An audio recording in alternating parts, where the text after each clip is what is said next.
altına geçip oturuvermeli. 4 adam hatta. Ne mehran yoldaşlar, bu stolun yığınağı üstüne. Bunlar toplanan görünüşü. Bunlar da dizilen görünüşü. Biz şu çimedanımızı hazır stola çeviriyoruz. Hani? Bismillah. İşimize başladık. Kafeye adamlar arası havada oturuyor. Biz şu stolumuzu taşına koyduk. Bu arada İstanbul House Liva Pilat'ın sayat etrafında Türkmenavat köçü, yani köyüne bilmeyen kafenin mağlayı. Gelip bilirsiniz, sayatlılar. Kafelerimiz, kokteyllerimiz, burgerlerimiz, pizzalarımız her saat vardır. Kıyın deyince almağına arkayın gelip bilirsiniz. Ne? Mehran yoldaşlar, Business Türkmenistan kanalı her videomda düşünmeyen siz için Google saatleri getirmeye çalışacağız.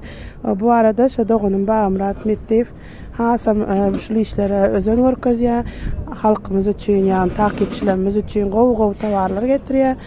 Videolarımızda bakalar, numaralarımız vardır. Şimdi son çönem koy kızım.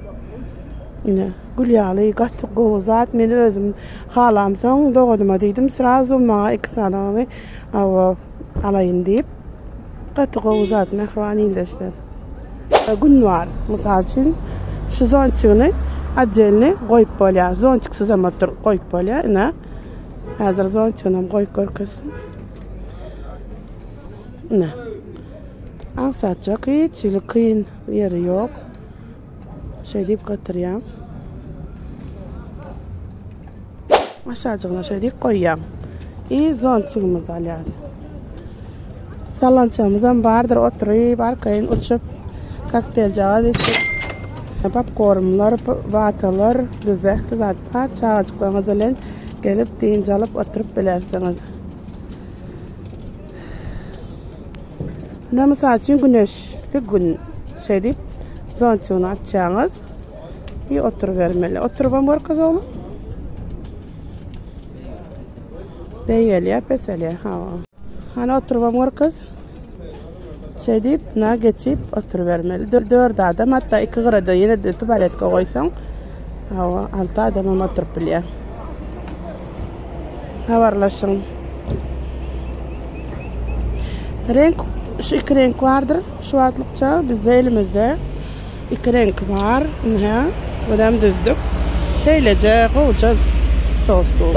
Ne mehran yoldaşlar, bu stolun yığınağı üstüne size gözüme istedik. Hem düzülüşünü. Aha.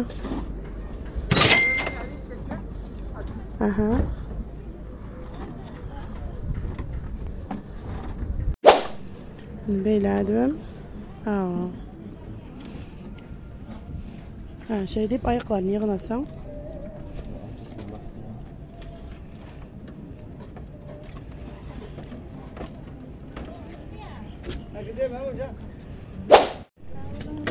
Ne lapa? Sama.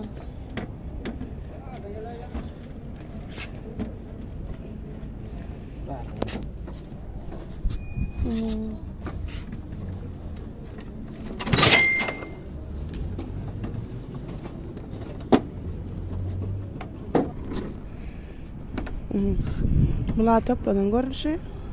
Bunlar da dizilen görünüşü.